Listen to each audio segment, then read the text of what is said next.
Go then. So hello, Catherine, and thank you so much for taking the time to talk with me and us. I'm absolutely thrilled about it. I first came across your work, I think it was 2019, with your long form essay, which we'll talk about, I'm sure.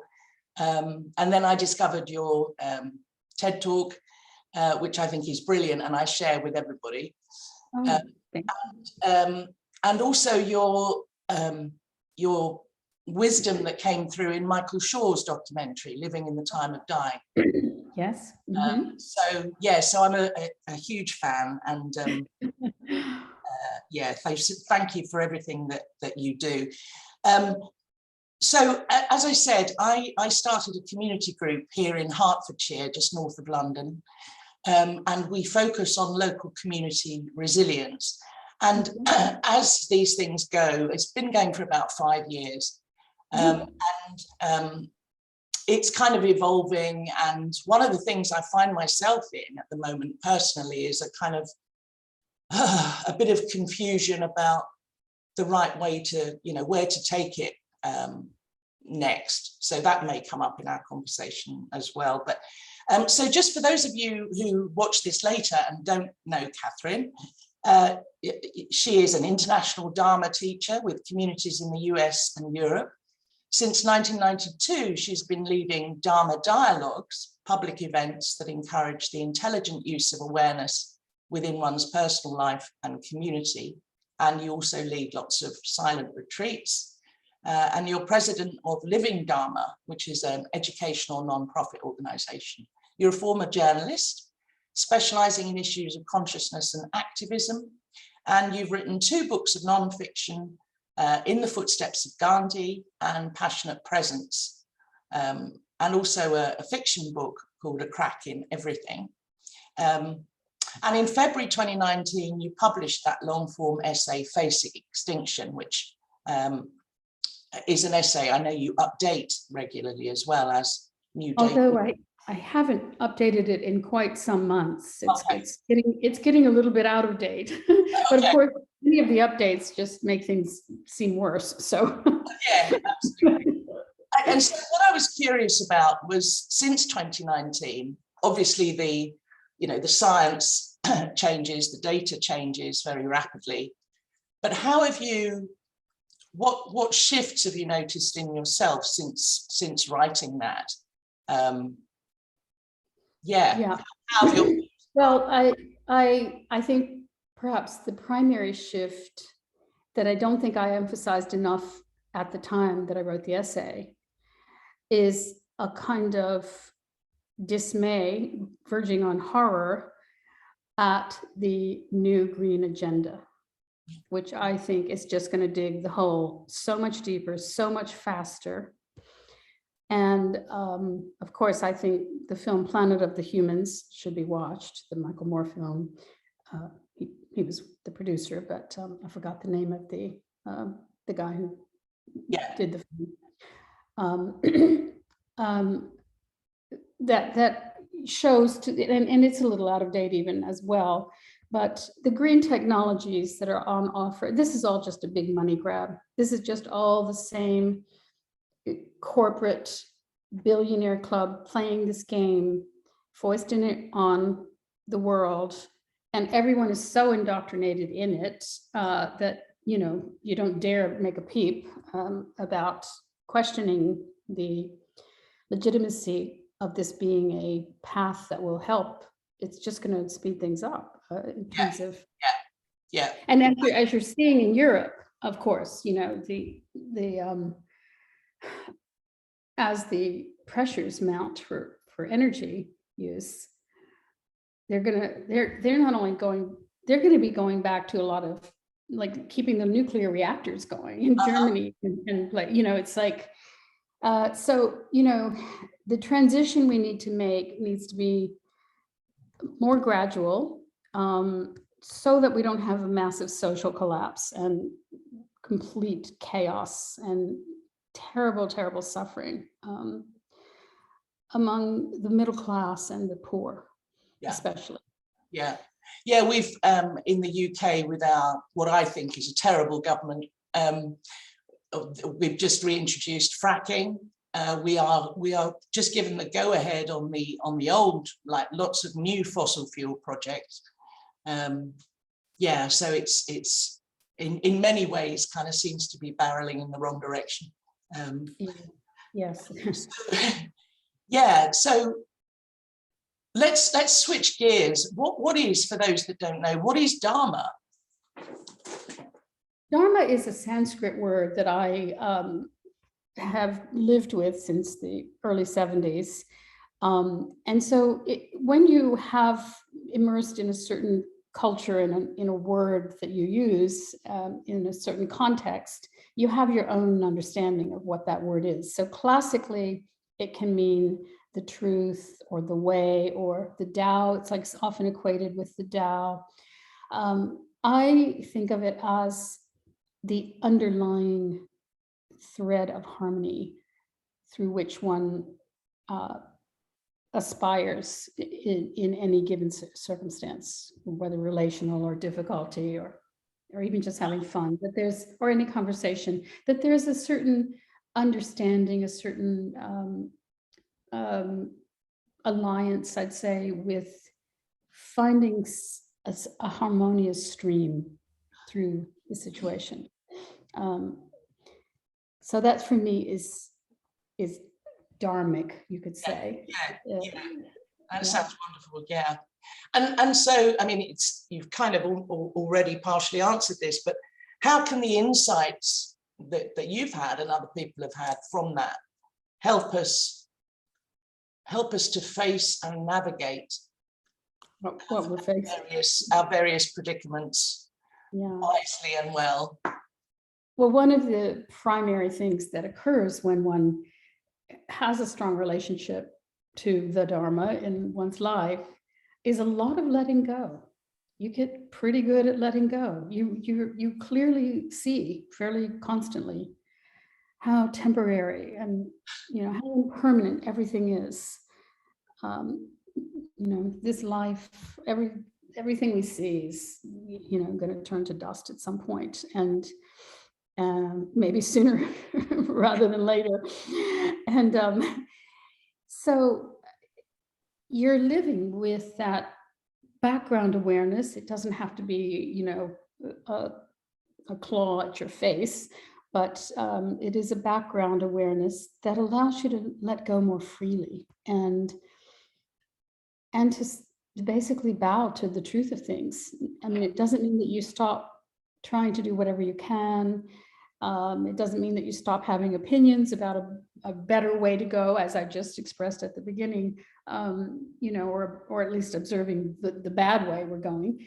But there's also a part of me that just says, okay, this is, as I said in the essay, this is evolution doing its thing. And it's pretty tough to think you're going to stand in the way of evolution, and if evolution is on a path to eliminating us, if that's what's happening, then okay, we have to, it's going to be rough, it's going to be tough to bow to that and to swallow that and to bear that. Comes with tremendous suffering and sorrow in the heart. At the same time, what to do, just as if you were facing your own death. Yes. So it allows us to let go of this illusion of control that we have. Yes. And surrender, as you say, to what is. Yes, exactly. It's a surrender to what is. And as I often say, if you're in battle with reality, you're in a constant state of stress. And so many people are embattled, Absolutely. Now, but at the same time, it's an interesting dichotomy that one can be very clearly aware of what's happening. And even though you don't like it, you don't have to like it, but you don't necessarily have to fight it. Yeah. You don't. I spend a lot of time talking with, supporting climate activists. And yeah, there's so much fighting and striving and burnout and stress and anger and often like anger also at the notion of giving up. Like, you know, I've often been on the receiving end of lots of anger at me about suggesting that might be a good idea, because it's kind of almost giving up one's whole identity when you've been doing it a long time. Absolutely, yes. Yeah, I've known a lot of activists over the many years because as a journalist, that was my primary focus. And I mean, the anger just burns them out. It's you know, it's a wipeout. I've seen it over and over again because really not many of our constitutions can handle bitter hatred, rage for long periods of time. Some people can. Some people are just designed differently and they do thrive on that. They do have a tremendous amount of energy, but a lot of people, it can give you a short burst of energy. Yeah. And get, you know, going in a certain direction, but it's very hard to maintain for any length of time. And it also is often very counterproductive because it kind of repels everyone around you. Yes. So, you know, so especially if you're in any kind of negotiation, you know, whereby you're perhaps trying to educate some people who are going down a path of say some environmental destruction. And you're just trying to let them know what the consequences might be. If you approach them as though they're evil and stupid, they're not going to listen, right? One of my friends who was, he was in some UN agency, and he found himself in Africa negotiating with an actual warlord. And essentially approaching that conversation with, and this is someone who, this warlord had murdered a lot of people, so very brutal. But he sat down and he decided, I'm going to see in this man that he thinks he's doing something right. Whatever however deluded he may be, his position is this: I'm doing this for my people, you know, my team. And they were able to come to some agreements because he was treated respectfully. So this is one of the things that's very hard when you're extremely angry and you think life itself is on the line, which it is. So there's a kind of added, you feel like you're an emissary for the truth and the good. And you know, and you feel righteous in it, but it's just not sustainable for most of us. No, I think I've learned that, or relearning it over and over again. But yeah, I think you're absolutely right.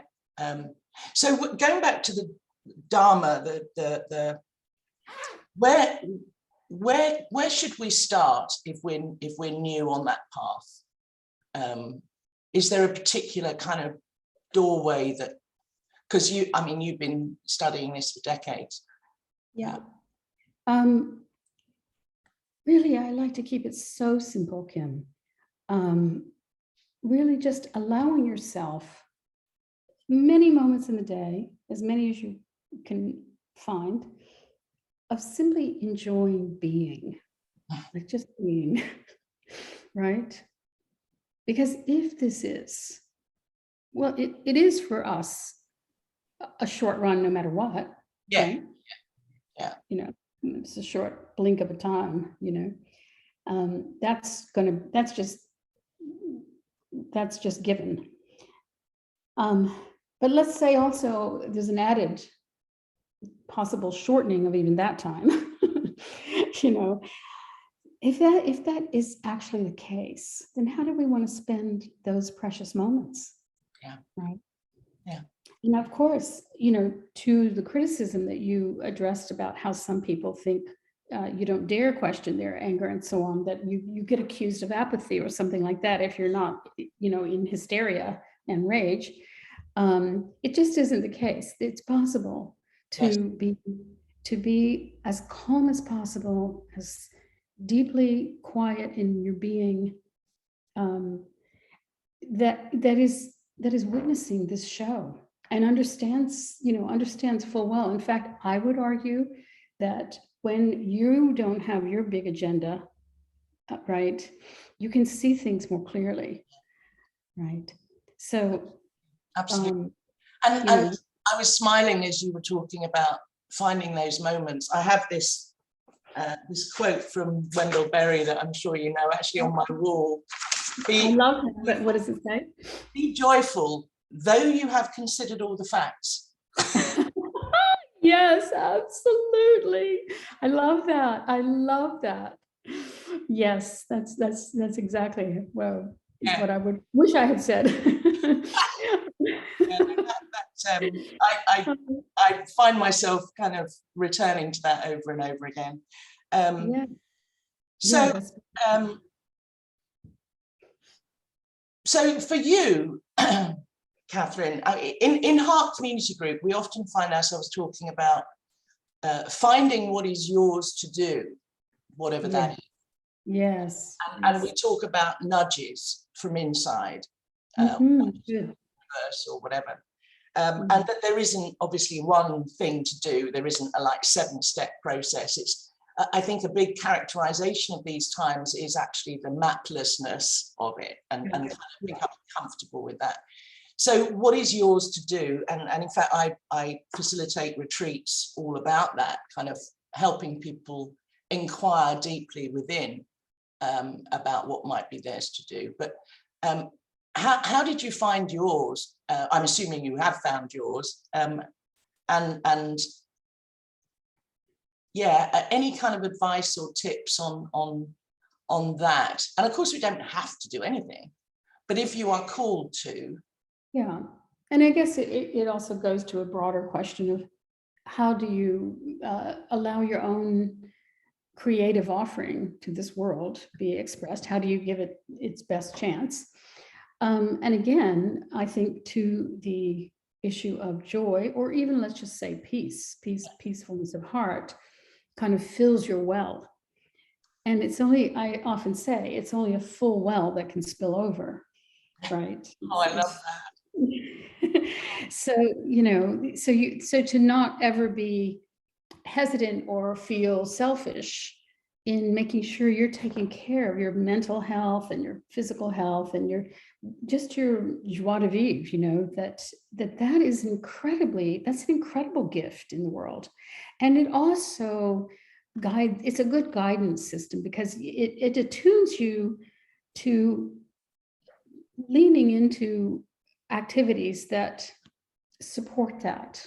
Yeah. And you really notice the contrast when you're leaning into something that doesn't support it and is just kind of a misstep in that it's going to cause you suffering.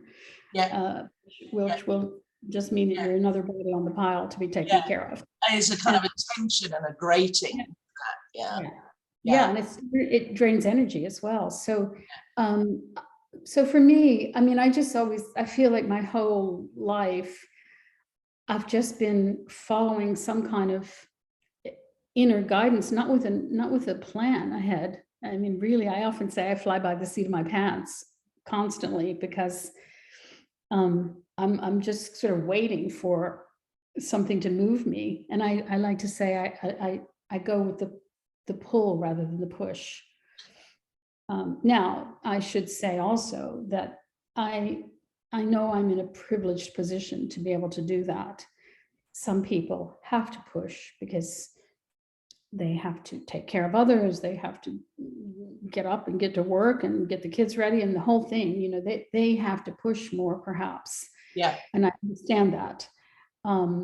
But in terms of the bigger picture of like really knowing in your own sort of inner sanctuary, when things are feeling a flutter, when they're enervating and exhausting and stressful, and you're starting to feel a little mean inside, you start closing down and getting more irritated.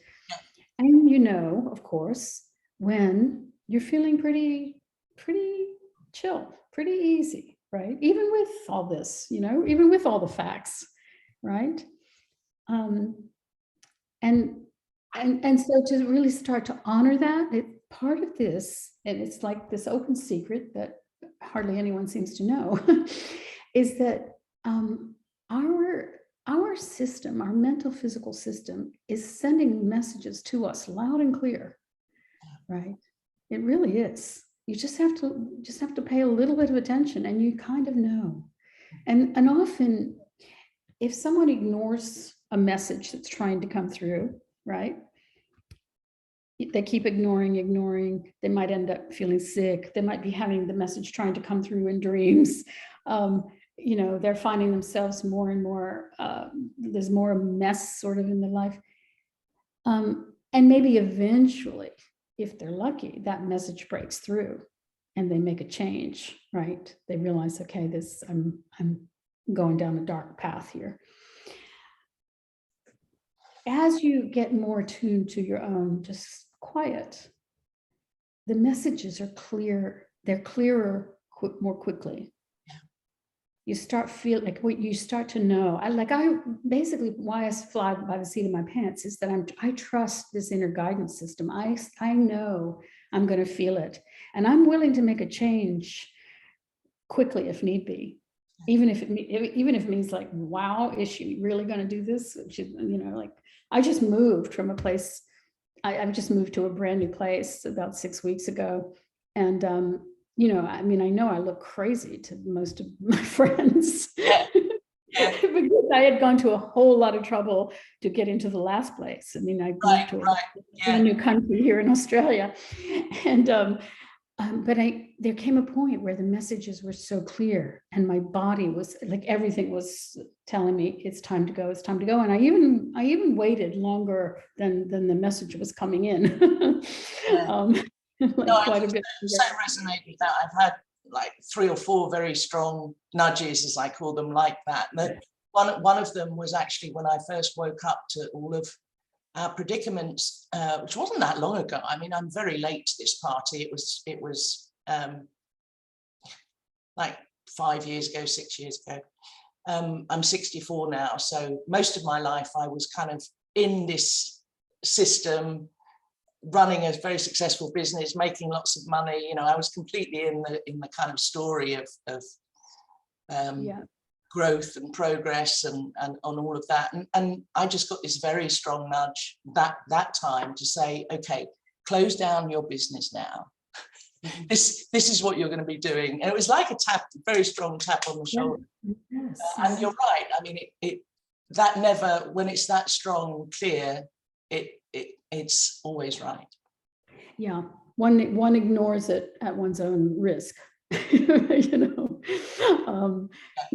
terms of just getting more and more, like an inner feeling of compromise could lead to depression and so on. Yeah. Right. And it kind of leads me to, I don't know if I'm going to express this properly, but I have found the ideas of, I'm quite involved in the deep adaptation community. As a facilitator and guide, and they call me an elder, which is very yes, I understand.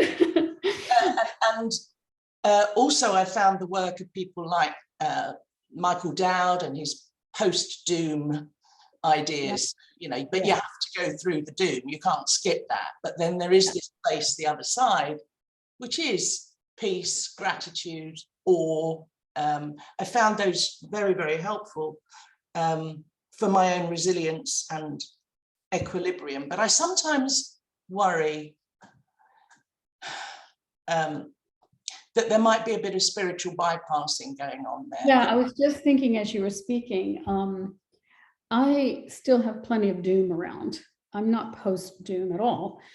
What I would more describe it as a kind of intermingling of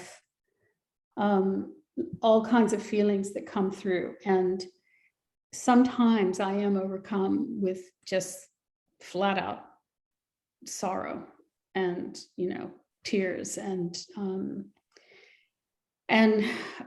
fear arising. It definitely occurs. And so, to this conversation about what does one do in bearing witness, I just rely on moving my attention as best I can as needed, just as best I can. And sometimes I really do know that I'm tipping into too far into the gloom and doom. I'll be immersed too much in the news of it, which, because I've been so on this subject for so long, my whole internet feed is just it's like gloom and doom. I have been watching a lot of animal rescue videos, so now my YouTube recommendations are interspersed with this weird mix of like the end of the world. I know so much. I got end of the world, and I've been getting into lots of cooking recently, which I find like, so there's cooking videos and there's gardening videos, and then that's great. And anyway, just like that is our attention kind of moving around, because we're, complex creatures who are thinking and are paying attention. And so, of course, as we get certain types of information and we let it in, it hurts. It just does. It does. And it is gloomy. I totally agree, and am quite allergic to spiritual bypass, actually. Yeah. So, well, that's why.